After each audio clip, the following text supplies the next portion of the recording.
Hi lovely people of Happy Foodie, my name is Gennaro Contaldo and let me show you how to cook the perfect pasta.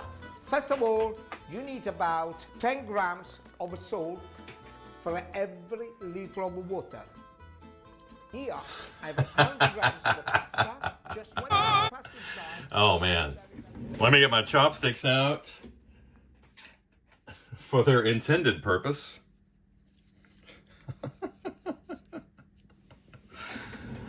This is an incredible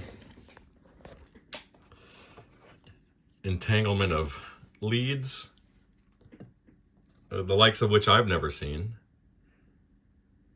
Here's how you deal with this for you guys. See that? You just take your chopsticks and you just grab the noodles. So this amp has been, let's just say, rode pretty hard. You can kind of see. There's a lot of damage. I think this thing's lived outside of its head shell for quite some time. And the owner is complaining of signal dropping.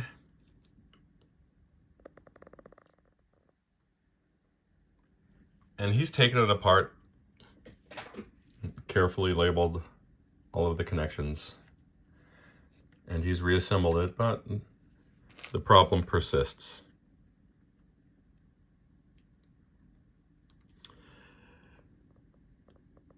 Construction is pretty complex with a number of sub-boards.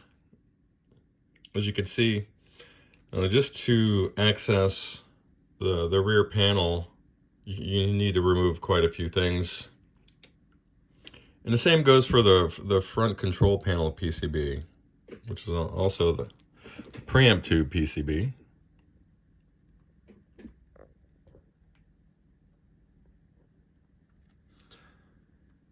So this is one of those situations where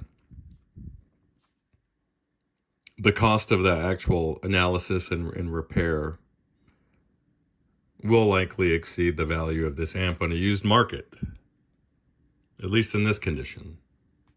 So you have an ethical dilemma.